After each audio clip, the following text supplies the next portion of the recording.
Bizkat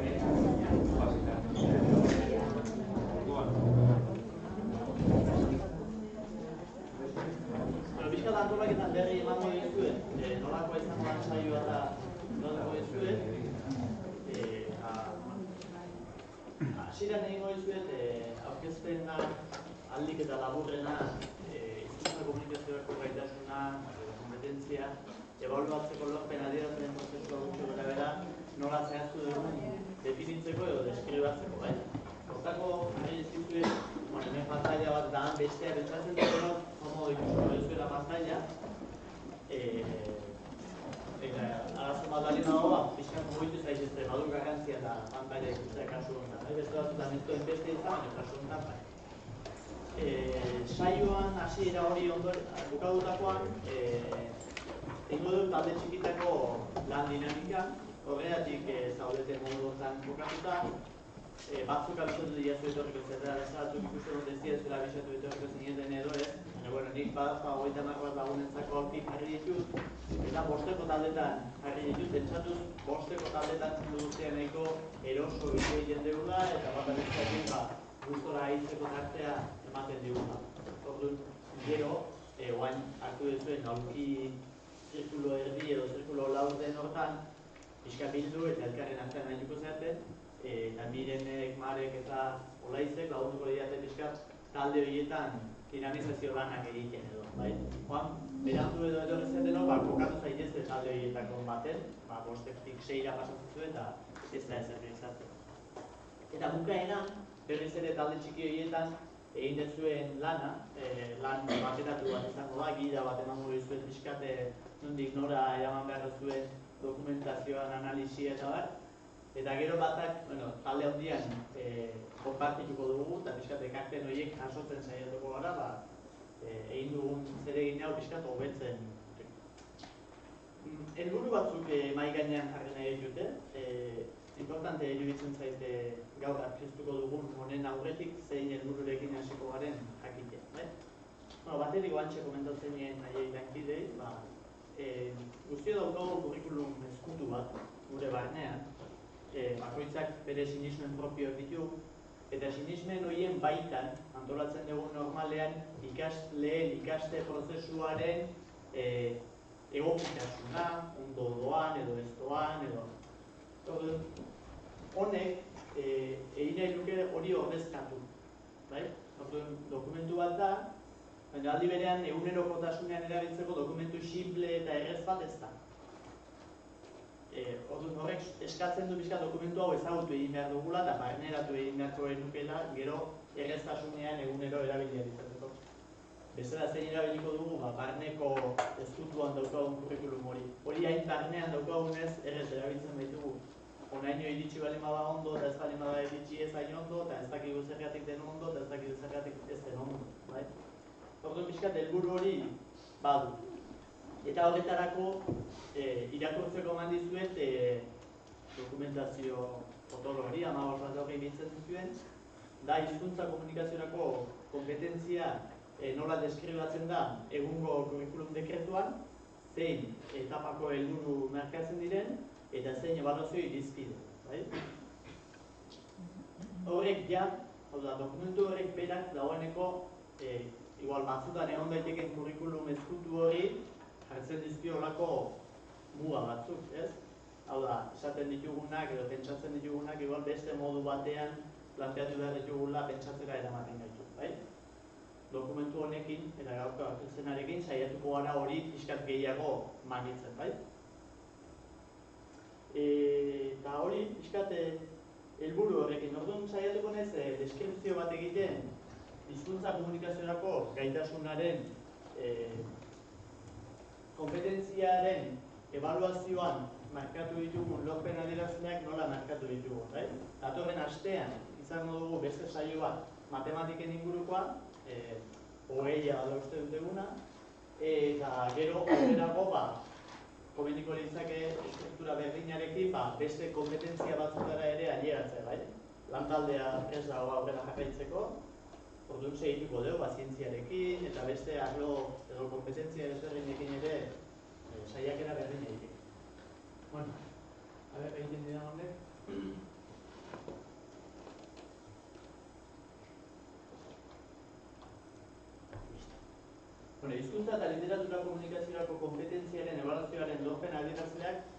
hartu ditugu,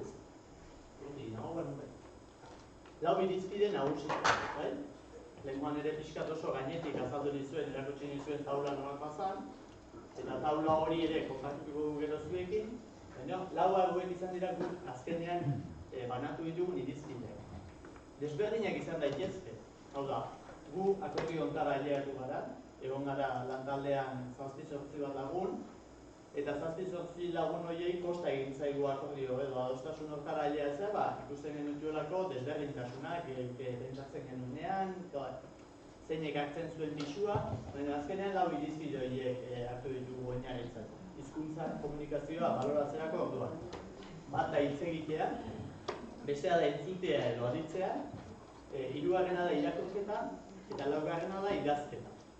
Orduan, lau oinarri horien baitan, fungo dira lorpen adierazle horiek ere. Lehenengoa hitz egitea, bai? Eta hitz egitean, beste guztietan bezala, markatu ditugu 3 fase desberdin, bai? Hasierako fasea, erdiko fasea eta fase aurreratua. Garbi utzi nahi dut eta azpimarratu nahi dut behin eta berriz, ez duela markatzen, ez adin tarterik, ez mailarik, fase horien tarte horrek, bai? Da prozesu bat, eta prozesu hori gerta daiteke batzutan 2 urtetan, eta beste batzutan 5 urtetan, bai? Eta batzutan aileatuko da fase aurreratuaren bukaerara, eta beste batzutan ez da aileatuko. Kontua da beti aurrera egin behar duna. Beste batzuk pasa egingo dute fase aurreratu hori, eta garapenean aurrera joango dira, bai? Baina inportantea da kontzepzio hori eukitzea zuengan, bai? Ez da helmuga bat, bai? Da aurrera egiteko prozesuaren azalpen bat. Orduan, fase bakoitzean kokatu ditugu lorpen adierazle batzuk, iruditzen zaizkigunak ikas prozesuetan agertzen direla. Guk ez daukagu evidentzia zientifikorik, bai? Gaur egun oso modan dago evidentzia zientifikoa behar direla zerbait deskribatzeko edo zerbait demostratzeko. Guk esperientzia erabili dugu oinarritzat pentsatzen dugulako hainbeste urte irakaskuntza daramaten pertsonak badakitela gutxi gora bera zer adierazten duen ikaste prozesu batean aurrera pauso bat dagoela, bai? Orduan, jarri ditugunak ez dute oinarri zientifikorik. Dute bakarra da, oinarri perceptibo bat, ikusten dugunetik ateratzen dugunak, ondorio. Orduan, hasierako fase hortan hitz egiteari dagokionez, nahi nuke nire getan horoko gigo hori zeurero eseita bateko Bueno, hasierako faseak lehenkoan ere komentatu dizuet, bai?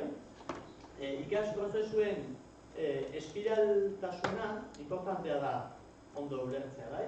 Hau da, prozesuek antzeko zikloak bizitzen dituzte, espirala zabaltzen doan heinean, baina antzeko prozesu horiek pauso berdintsuak izango dituzte, baina manejatzen dituzten egoerak eta manejatzen dituzten edukiak gero eta konplexuagoak izango dira. Eta orduan pixkat, hori ikusten da hasierako fasetik erdiko fasera, erdiko fasetik fase aurreratura egon daiteken aldaketa horretan. Horregatik, hizkuntza kompetentziaren barnean hitz egiteko irizpideak kontutan hartuta, iruditzen zaigu gutxi gora berako prozesu hau egon behar duela ikaste prozesua, bai? Hasteko komunikazio egoeretan parte hartzeko interesa erakutsi behar du pertsonak, hau da, ondoren inguru hurbileko hizkuntza ezagutu eta erabiltzen hastea, hori dezake adieraztea, komunikazio egoeretan arauen beharra ohartzen hastea, gero ezagutzen ari den hizkuntza hori erabiliz bere nahiak adieraztea, bere garapeneko beharretarako hizkuntza aberasteko interesa agertzen du eta estrategiak erabiltzen ditu, eta gero egoera komunikatibo desberdinetara egokitzen da. Adierazle hauekin, adierazi genentzake 16 urteko ikasle baten hitz egitearekiko prozesua, non egon daiteken, edo 2 urtekoarena ere. Non dago aldaketa kasu honetan? Xehetasunetan. Orduan, xehetasunak dira fase hortan ikusten ditugun egoerak, edukiak, erabiliko dituen erronka desberdinak, eta pixkat hauetan antolatu ditugu. Hau da, hasierako fase honetan prozesu hori gertatuko da egoera eta eduki kontzeptualak egiturazko eduki hauen erabilera nolabait esateko, bai? Egoera komunikatibo naturaletan solasaldiak, elkarrizketa naturalak, bai helduekiko, bai umeen artean egoten diren elkarrizketetan eta sortzen direnak. Gero egoera komunikatibo arautu batzuk egon daitezke, ahozko testu mota ezberdinak, bai? Nola egon duten, edo persona heldu bat hitz egiten ari denean, edo beraietako bat ari denean, edo aurkezpen bat dagoenean, edo ipuin bat irakurtzen ari denean, bai? Gero arauen artean biltzen ditugu txandak errespetatzea, hizkuntzaren erregistroa, hizkuntzaren erregistro ezberdinak zaintzea eta bar, eta bar luze bat agertu daiteke, baina pare hortakoak, hau da ez, sakontasun maila handiagokoak. Eta gero hizkuntzaren estrategietan, intonazioa, imitazioa, gorputz adierazpena, hiztegiaren erabilera. Hau litzateke hitz egite hortan, hasierako fase hortan markatzen ditugun erabilera esparrua nolabait esateko, bai? Hau da, hemen gertatzen den prozesu hau ikusten dugu xehetasun hauei lotu, bai? Orduan, lehen esan dizuedan adibide hori, egoera komunikatibo desberdinetara egokitzen da, baina egoera komunikatibo horiek dira solasaldiak, edo ahozko testu mota desberdinak arautua denean, bai? Baina, argi dago, ahozko azalpen zientifiko batera, behar bada ez dela prest egongo egoteko, bai? Orduan, egoera komunikatibo desberdin hortara ohitzeko edo egokitzeko kapaz ez litzateke izango fase hortan. Orduan, xehetasunen atala oso importantea da. Eztabaida importante batetik ateratzea lortu genuen, hau hola planteatzea erabaki genuenean. Izan ere, etengabe prozesu hortan ateratzen ziren edukien kontua, noiz agertuko ziren edukiak, nola agertuko ziren edukiak, edukiei eman behar genien pisua zenbaterainokoa zen, eta batzutan edukien sekuentzia bat jartzeak neke handia suposatzen zigun, ez ginelako gai sekuentzia bat ordenatzeko eduki asko aldi berean ateratzen direlako, bai? Lehengoan esaten dizuena ez da, hizkuntza komunikaziorako ardatz nagusia edo eduki nagusia da hizkuntza bera osorik, ez hizkuntzaren atal txiki batzuk. Hizkuntzaren atal txikiak dira gerora, behar bada, linguistikoki analizi sakonagoak egin behar direnean hartu behar dituguna, baina guk umeekin egiten ditugun lanketetan hizkuntzak osorik agertu behar du, bai, bere osotasunean, bai. Hau egingo dut, eta herriko fasean, berdina gertatzen da, dago beste prozesu bat, lehengoaren antzeko nolabait izateko, bai, espiralaren prozesu hortan detaile txiki batzuk aldatzen direlari, baina gero xehetasunak pixkat desberdina dira, bai? Orduan, komunikazio horretan parte hartzeko interesa agertzen du, hasten gara lehengo dinamika berdinean nolabait izateko, inguru hurbileko hizkuntza ezagutu eta erabiltzen hasi da, hori aurrekoan ere agertzen zen, komunikazio horretan arauen beharraz gartzen hasi da hori bai, komunikazio horretan arauen kopiatu den diatzen. Persak egin ez gaur eta esten bat egongo da. Ezagutzen ari den hizkuntza hori erabiliz bere nahiak adierazten ditu, hor bi aldiz errepikatuta dagoen hortan, gero bere garapeneko beharretarako hizkuntza aberazteko interesa agertzen du eta estrategiak erabiltzen ditu eta egoera komunikatibo desberdinetara egokitzen. Orduan prozesua esan dizuetan bezala, eta berdintxua, ia berdinak kasun da uste dut, eta aldatzen dena da, kasu hortan zein xehetasuni begiratu behar diogun.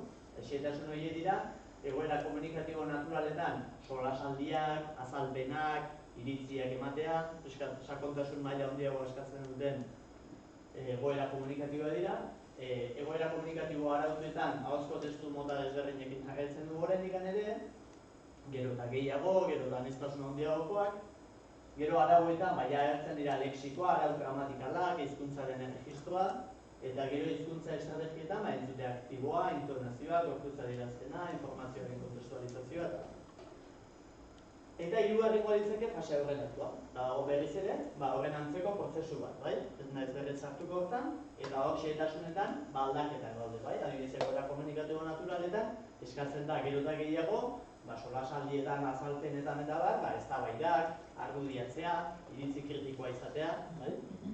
Egoera komunikatibo naturaletan arautuetan jarraitzen dugu ahozko testu mota desberdinekin, lexiko arau gramatikalak hizkuntzaren erregistroa eta hizkuntza estrategietan, entzute aktiboa, inferentziak egitea agertzen da lehenengo aldiz, intonazioa, gorputz adierazpena, sinonimo algoritmoen erabilera, lokailuen erabilera, jariokortasuna, bai? Piskat, detaile batzuk ematen zaizkigu, zein estrategiatan aurrera egin behar duten ere, piskat guk ere identifikatu ahal izan dezago. Eta zein egoera bizi arazteak, komeniko litzaiuke beraiek hori, garapen hori lortu dezatzen, bai? Bueno, hau hitz egitearen inguruan, bai? Bigarren irizpidea esan dizuet, entzutea edo aditzea izango ditzakela. Kosta zitzaigun ontara ere aileatzea, baina azkenean ohartu ginen entzutea eta aditzea oso gauza personala, individuala zara. Oso zaila zitzaigula hori benetan aztertzea, ez baldin bazegoen beste, ez badago feedbackik ondorenean, ezin dugu askotan jakin entzuten duen edo aditzen duen, porque batzutan esaten dugu bai begietara begira eta baino batzutan begiak daudenean ere asko aditzen dute eta asko entzuten dute. Orduan, kompetentzia hau irizpide honen baitan aztertzeko beste irizpideak aztertzea proposatu behar nuen, bai? Interakzioan parte hartze aktibo bat beharrezkoa da, sortze horri begira. Beraz, lorpen adierazleak ere sortze prozesu horren baitan aztertu beharko dira. Hau da, entzuten duen edo aditzen duen, hitz egiten duen momentuan jakingo dugu edo idazten duen momentuan edo hortik atera beharko ditugu ondorioak. Bueno, eta gero irakurketaren inguruan, berdina. Egin dugu 3 fase markatu, hasierakoa, erdikoa eta aurreratua. Azpimarratu nahi dut, beste aldetik, guk sortu dugun taulak ez duela loturarik vertikalean. Hau da, ez du esan nahi irrati emisora bezala mugitzen denik umea, daiteke leku batzutan oso aurrera eta bestean atzera, edo alderantziz, edo olako batzuk egin ditzake bere prozesuan. Hau da gutxi gora bera sortu dugun taula, ezta? Eta orduan, taula hontan, umea ez diko ardatz zuzen batean. Hau da, bateko fase, erdiko fasean junteak ez du suposatzen beste irizpidean ere erdiko fasean jun behar duenik, bai? Orduan gauza horiek ere, piskat gogoan izan, bai?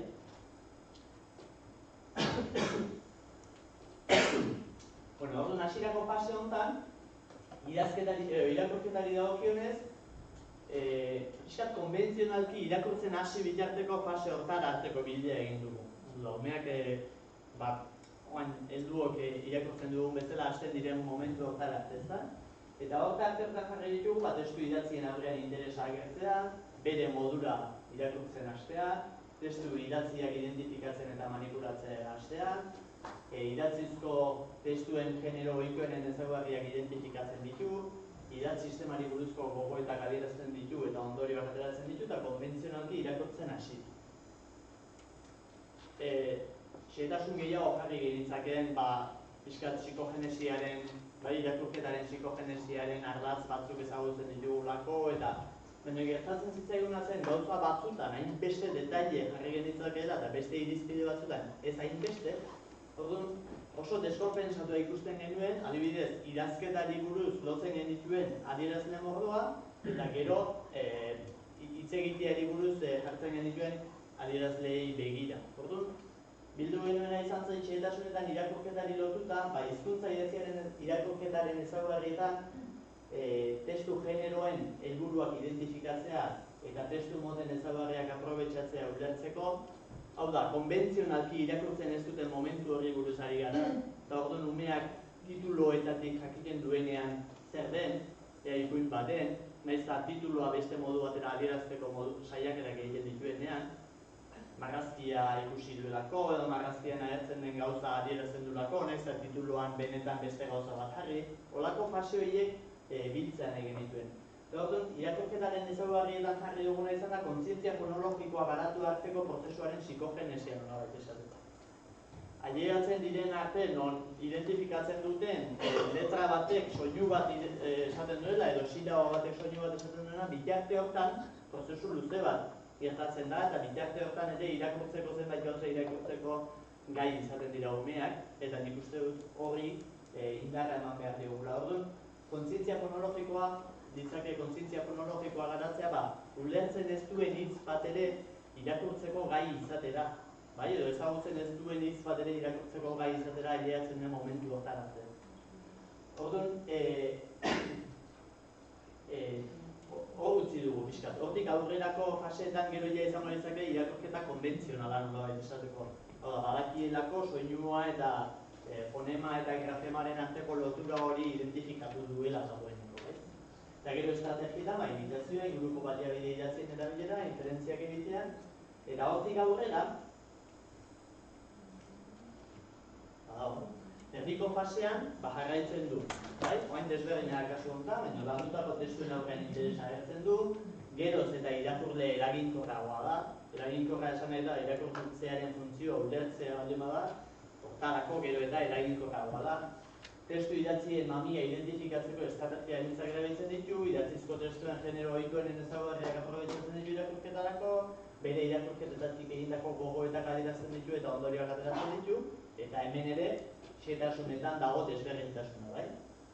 Hizkuntza idatziaren irakurketaren ezaugarrietan testu genero ezberdinen ezaugarriak, arau ortografikoak eta sintaktikoak, kontestualizazioa, gero irakurketaren ezaugarrietan intonazioa abiadura, eta estrategietan imitazioa, inguruko baliabide idatzien erabilera. Gero sakonduko ditu, bai? Ez da luzatuko naiz asko, dagoeneko hiruak jo dizkit eta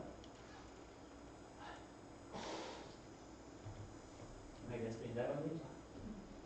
Ja, perfil, ez du.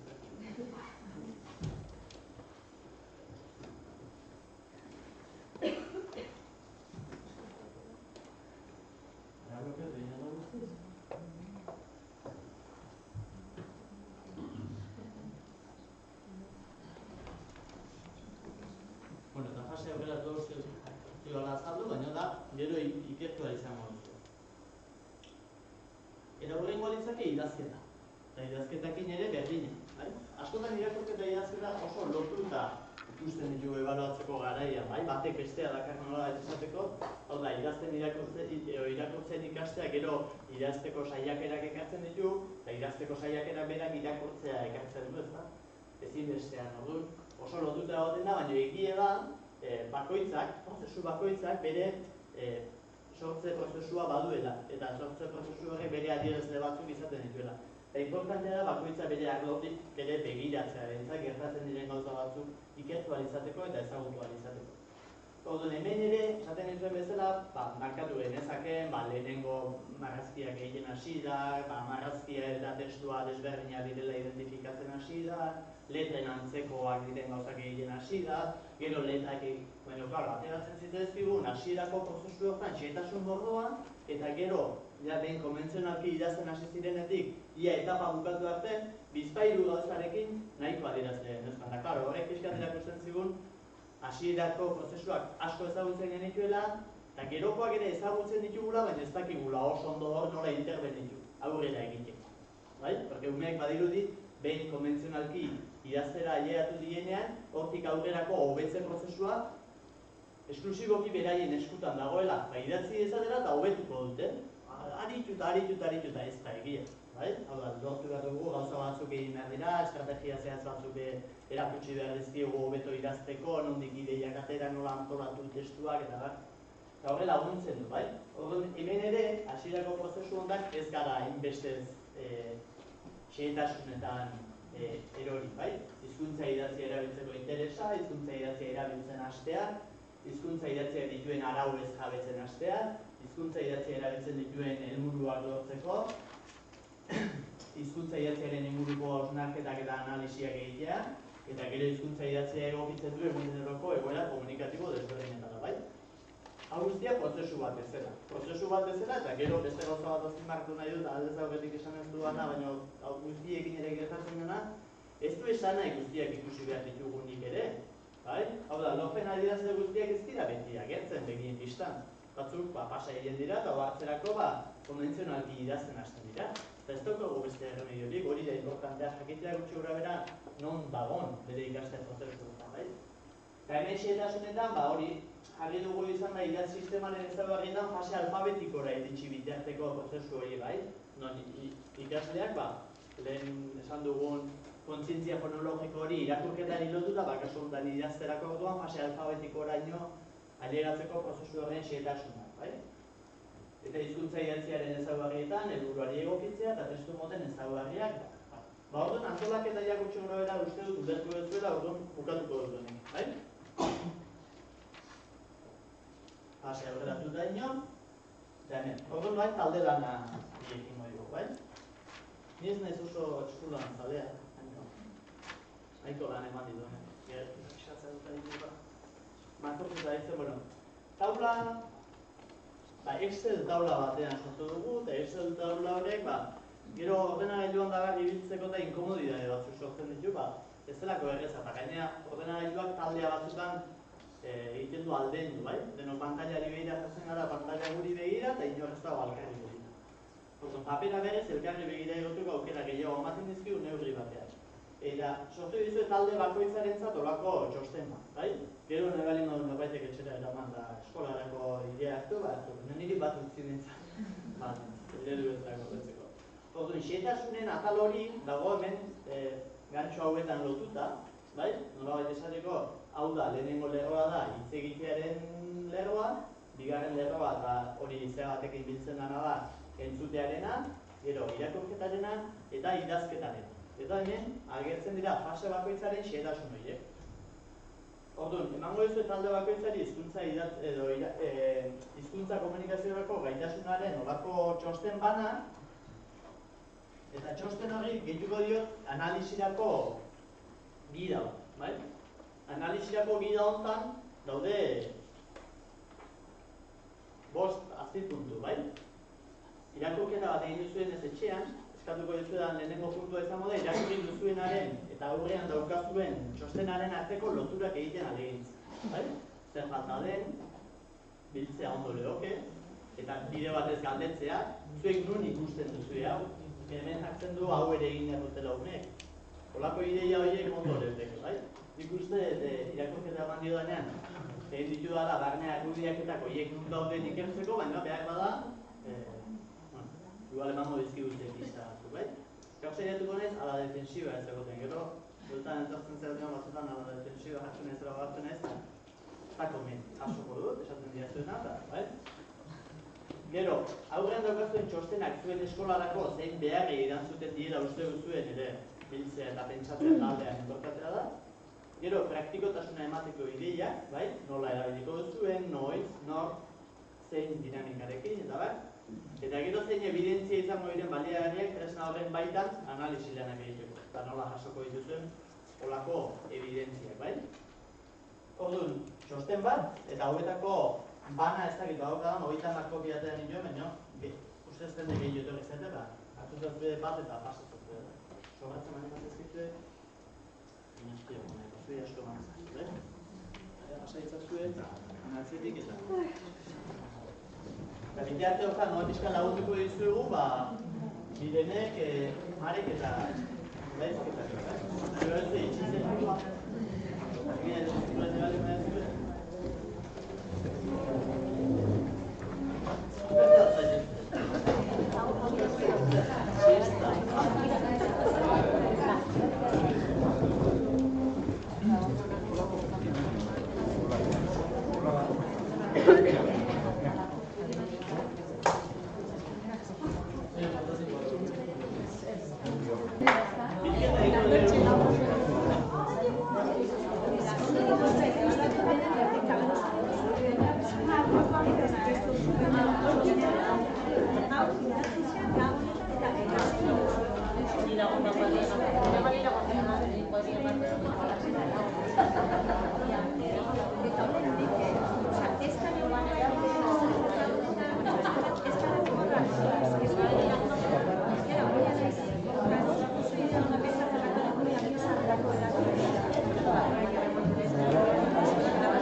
Esaten degunakin koherentzia izatea, importante izaten danez, beti haitzen ez izaten bakoitzai bere bideak eman behar zaizkio da ikertzeko, bakoitzai bere moduak eman behar zaizkiola reflexionatzeko, eta gero gauzen atzaizue olako txostenekin, betetzeko, lehenengo gai bat egurtzen zein narran, gero beste bat eguruz, eta gero zuek nola oso libre eta zerbeten zuen erara gauzak egin duzue bakoitzak bere. Denei txosten berdina bat egin zuen. Bai, horregatik, baina zuek ondo, egin duzue bakoitza bere. Nik hori baloratuko dut, bakoitza bere egin duzuela. Baina bai eskatuko dizuet gutxinez, horako laburpen bat egiteko, bai? Balorazio moduko bat egiteko hasteko, ikusi ez duenaz, eta egin dezuen irakurketatik atera dituzuen ondorio eta eta gero, hitz egin dezuena ere komentatu talde handia batak besteari, eztabaidarako gaia ere zabalik gelditzen da, talde batek besteari egin nahi baldin badu interbentzioren bat ere libre uzten den, eta guk jasoko dugu gure gidara. Guk markatu dugun gida hortara bilduko dugu esaten dezuena, bakoitza bere atalean, adurtzen moduan, eta gure reflexiorako ondo etorriko zaizkigula, bai hurrengo saioa pensatzeko, bai egiten ari gehan lanketa honetan pixkat hobekuntzak egin. Orduan, atzetik aurrera esiko naiz, bai? Orduan, abaltzizketako taldea eskatuko dizuet kontatzeko lehenengo balorazio hori, eta gero zer jaso dituzeaten, eta zer ondori batera dituzen, bai? Ea ba. Bale, guk komentatu dugu, tresna oso baliagarria iritu zaigu, gure laniteko moduakin bat datorrena, eta iritu zaigu guk tailerretan biltze duen informazioa, oaindik gehiago biltzeko eta zehatzago izateko balioko egula, guk egunerokoa idazte du tailer bakoitzen, eta orduan erraztuko egula batez ere liburutegi tailerren eguneroko hortan zehaztea ikasle bakoitza nun dagoen. Eta behin hori jakin da, ikasle bakoitza nun dagoen, erraztuko egula baita ere proposamen zehatz batzuk itea bere garapen hortan, bere bide hortan aurrera joteko. Eta gustatu zaigu baita ere helburua dela ikaslea aurrera jotea bere prozesuan, eta baita ere esatea zer dakin eta ez zer ez dakin. Zehaztea dela zen.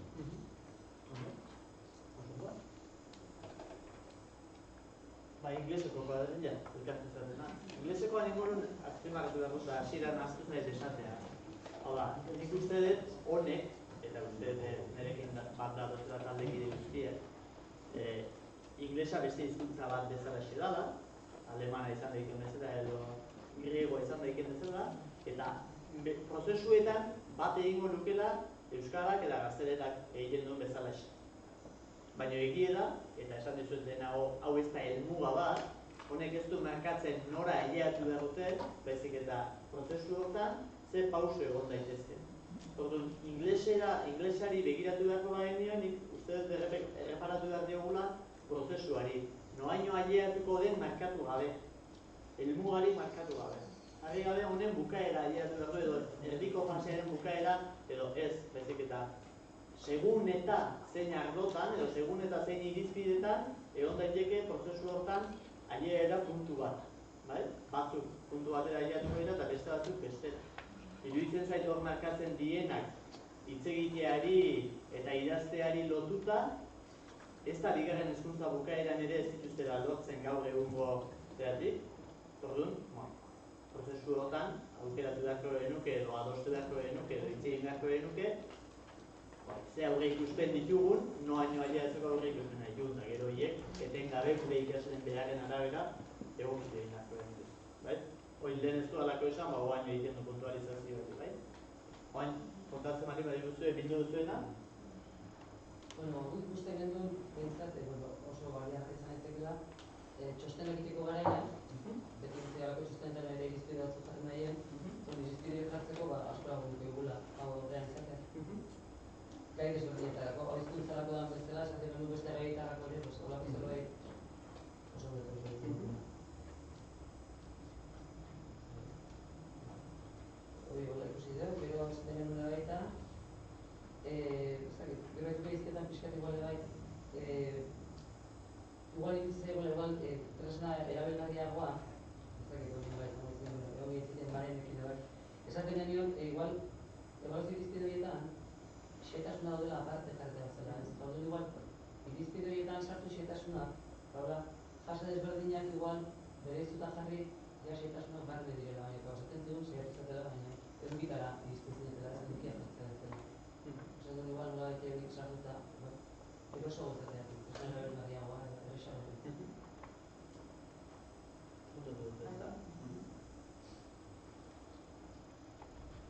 Eta berretu genuen hori baita, azkenengo hemen galdera jaztuna nola jasoko genuke, ikusten genuen beharrezkoa txantilloi bat prestatzea, txantilloi edukitzea, behaketa bat egindako txantilloi betetzen duteko, era honetara egoratzeko.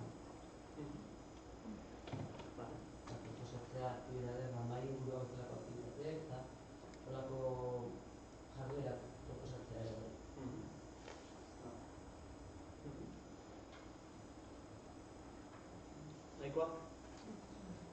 Bai, aurre egingo dugu, Jaso, Aieko, Pankarta, Eli.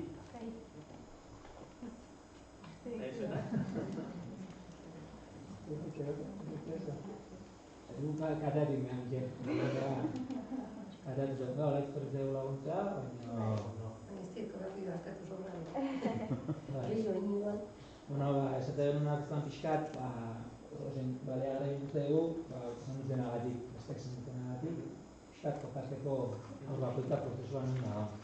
Oso baliagarria eta gustatu zaizkigula esotasunak eta, bueno, kateatu da gure eztabaida hartan, hori, izteia launek, hori zuzen duzuna hasieran ez dutela gine inporta, beti nunda da. Baina bai, izteia lau momentu bat unek, zigarre mailara, osgarre mailara, eta daudela atzeago, mendikan hasiera fase baten, edo erdiko fase baten, eta hor dagoela, hor izatuzko, eta hor dagoela, baina, bueno, bukateatu behar, gure eztabaida morala eduki dugu, hor dago, eta zein dugu, ez dugu egin, ez? Eta, bueno, hor, egin dugu pixkat. Eta hori gero evidentziak ondo, jartzeko, esan dugu buruz. Ondo, ikusten genuela tresna eraginkorra izan daitekela ikas prozesua erregulatzeko, esku hartzeak erabakitzeko, denboraz erabakitzeko eta ez gertatzea. Eta gero, bai, egia da tresna bezala bai dagoela, non dagoen eta ez non ez dagoen aritzeko borondate bat, baina noizbait kokatu beharko dugu noiz egon beharko lukeen. Non. Basa da, erritmoak errespetatzea eta beste bat da jakitea.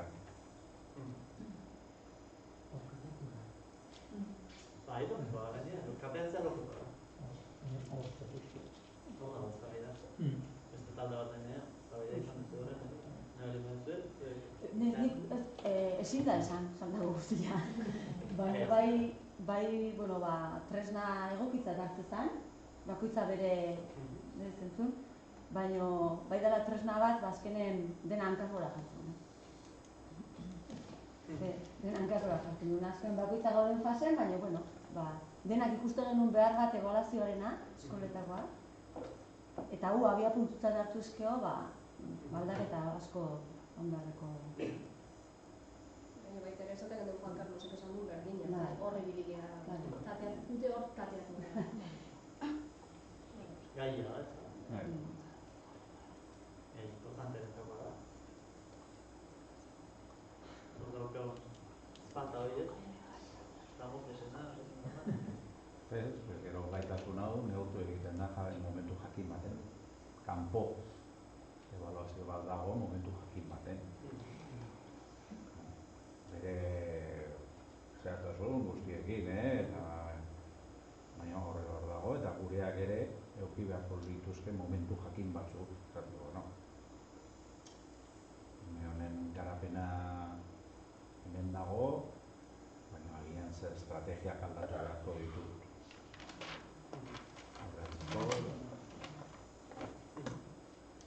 Bai. Aurre egin. Gero, uste gai bat horri lotuta badez, ez?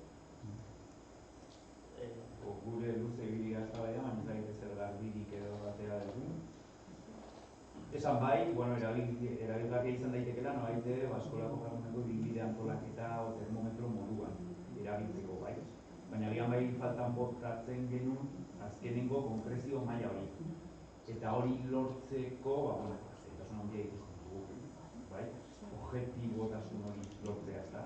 Arlo honetan, beste batzuetan agian errazagoa litzatekena, honetan zailagoa, ez? Erabilgarri edo praktikotasuna, ikasleak pausoan dago jakiteko, evidentzia bateria bat sortzeko oinarri bezala. Evidentzia horiek ondoren erregistratzeko tresna moduan erabil dezakela. Bai, baina argi edukita baita ere, eskola bakoitza bere errealitateen araberako evidentziak egin beharko dituztela, urtez urte aldatzen joaten dienak, orduan dokumentu hori edo erabilgarria litzatekeela, baina modu malguan ulertuta. bateria horren adibide ikuman zehuzue? Egin zenbait alderditan, hemen jartzen dira adibidez, irakurketan eraikora da begira, hori nola zehazten da. Zer fasetan dago hori hartzen badu kontuan, eskola bakoitzak, irakasle bakoitzak nola edo da definitu dela horrekiko lehenko fasean dagoen evidentzia hauek ikusten baitugu. Beste evidentzia hauek ikusten baitugu beste faseotan, beste evidentzia hauek ikusten baitugu beste faseotan. Baina horiek adostu beharko dira toko evidentzia eta irakasle talde bakoitzak eta zen adostu beharko ditugu. Zer bestela oso zaila egitea da jokatzen hori zenbait alderditan egin egun dago. Marko bezala, lan egiteko modu eta marko bezala oso pila, baina azkeneko puntua egiteko oso afektatuko dituzten. Eskola bakoitzak egin kontua. Reflexioak hori ditu, apuntatzen ez da.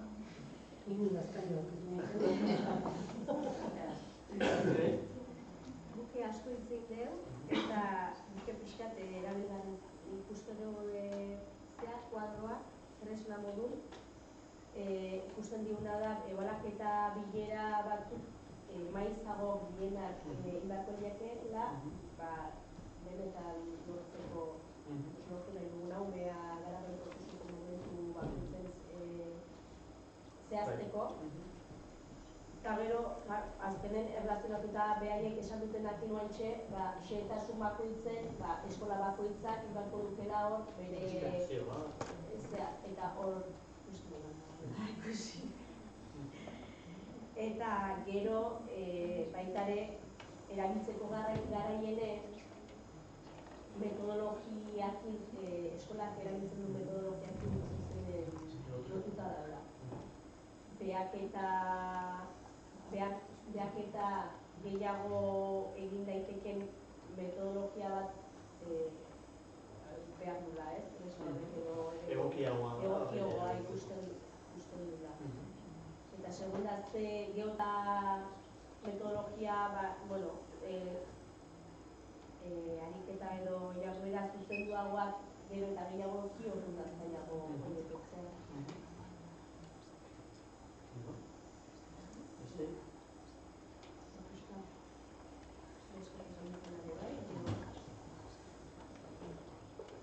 Pare bat gai, aipatu nahi bukatuko dugu, ala defensiba jarri gara, jartzen entratzen da. Konturatu gara egiten manten dut ez dakit, zea borroka propioa dauketela honekin eta zuen kontra inaizela bezala, eta ez da inundik inora ere hori zuek ere badakizue. Baina batzutan holaxe jartzen ez da, ere kontu da. Claro, zuek esan dezuna ulertzen, eta zuek esan dezuena ere bai ulertzen da. Baina batetik, termometroa ikerrek aipatu du. Eta nik uste, Ankarri komentatzen zuen hori lotuta, termometroa da idea hona. Termometroaren kontzeptu hori edo idea hori. Ea benetan aurrera doan edo ez doan begiratzea eta aurrera espaldin badu egiten, gauza desberdinak probatzea. Nik uste dut, tamalez, oraindikan ere, jarraitzen degula, denbora luze egiten zenbait kasutan, estrategia berdinak, ekintza mota berdinak, proposamen berdinak eskaintzen aurrera egiten ez duten nahi. Hola, beraien ardurapean bakarrik balego bezala aurrera egitea.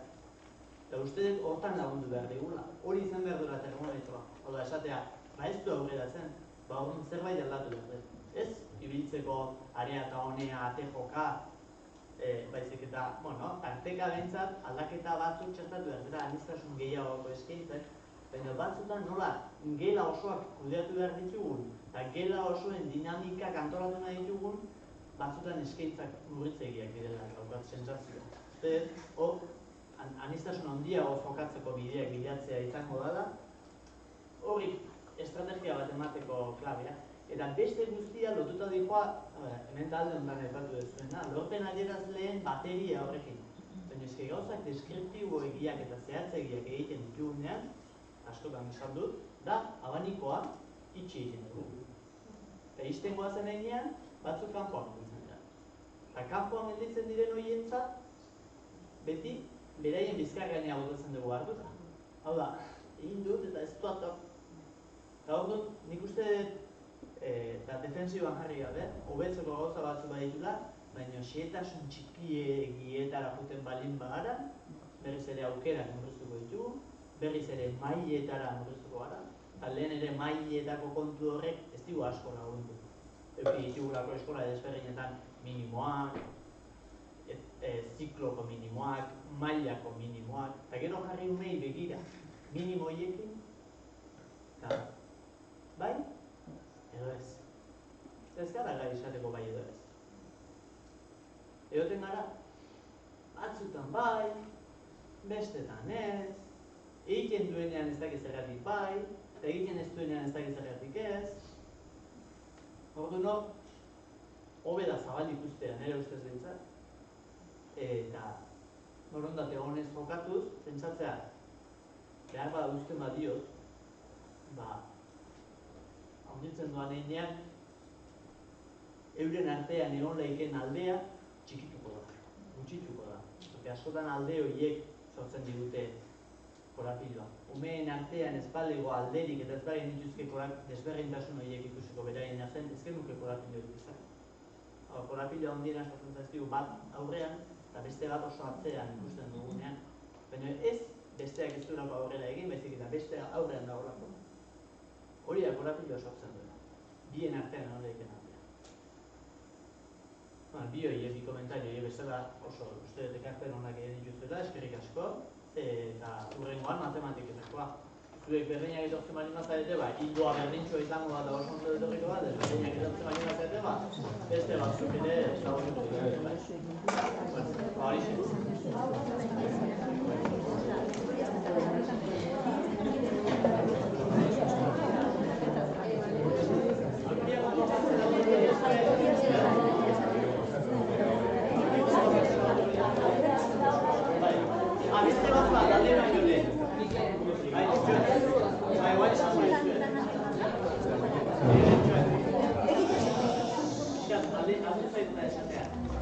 Hau daukagu Google Drive-eko Excel baten sortuta, bai?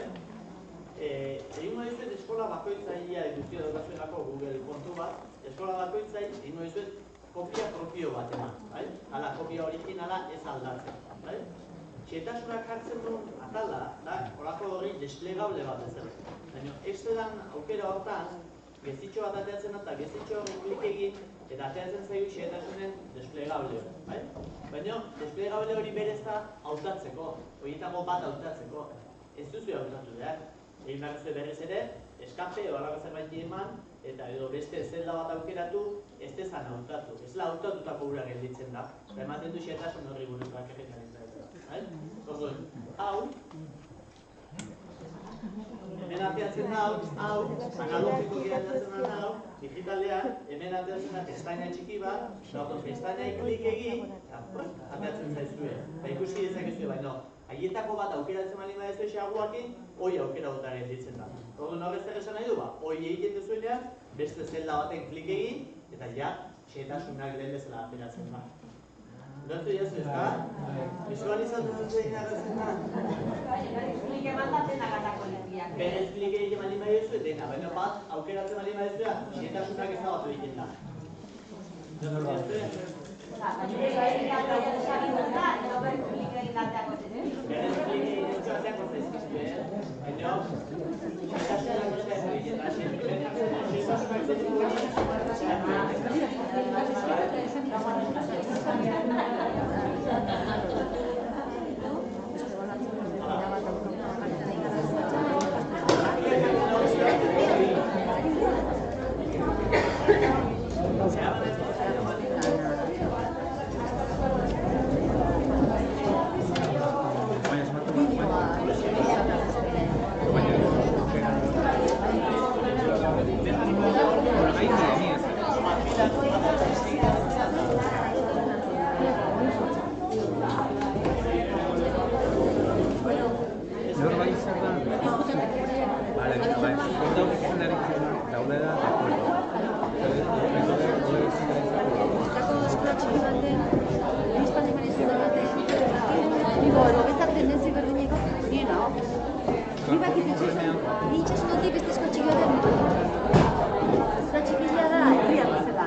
Euskera